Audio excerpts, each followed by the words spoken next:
100 शब्द प्रति minute dictation लिखेंगे। रेडी।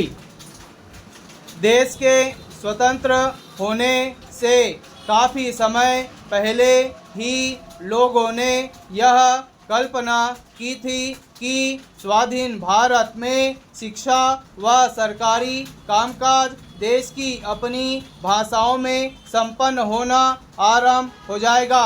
स्वाधीन होते ही देश के अनेक विश्वविद्यालयों ने इसी भावना का अनुसरण करते हुए अपनी शिक्षा और परीक्षाओं में हिंदी और क्षेत्रीय भाषाओं को समुचित स्थान भी दे दिया था। हिंदी भाषी क्षेत्रों के अनेक विश्वविद्यालयों में शिक्षा और परीक्षा का माध्यम हिंदी हो चुका था, लेकिन जैसे जैसे समय बीतता गया लोगों की सोच में अंतर आने लगा।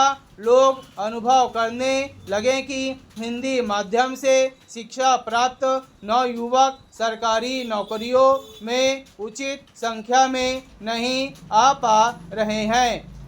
उच्च शिक्षा की तो बात अलग थी, पर छोटे स्तर पर भी हिंदी माध्यम से शिक्षा प्राप्त नवयुवक सरकारी नौकरियों में उचित संख्या में नहीं आ पा रहे हैं। उच्च पदों की तो बात अलग थी, पर छोटे स्तर के पदों को प्राप्त करना भी उनके लिए बहुत कठिन हो गया था, क्योंकि सरकारी पदों पर भर्ती के लिए अंग्रेजी आवश्यक थी। जनता के मन में यह प्रश्न उठना स्वाभाविक था, क्यों न शिक्षा का माध्यम फिर से अंग्रेजी कर दिया जाए।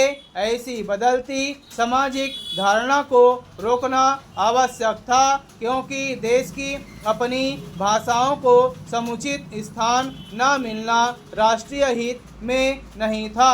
अतः सरकार ने सरकारी पदों पर भर्ती की परीक्षाओं में हिंदी व अन्य क्षेत्रीय भाषाओं को मान्यता प्रदान कर दी। इससे लोगों की सोच में तो अंतर अवश्य आया, परंतु वास्तविक रूप में आज भी हिंदी या क्षेत्रीय भाषाएं उस स्थान पर नहीं आ पाई है जहां उनको आना चाहिए। केंद्र सरकार ने भी अपना सरकारी कार्य हिंदी में संपन्न करने के लिए अनेक प्रावधान किए, सरकारी आदेश जारी किए, प्रशासनिक कार्य हिंदी में करने के लिए काफ़ी बल दिया, परंतु केवल सरकारी आदेशों से कोई कार्य तब तक सिद्ध नहीं हो सकता जब तक उस कार्य को वास्तविक स्वरूप प्रदान करने वालों की मानसिकता न बदले।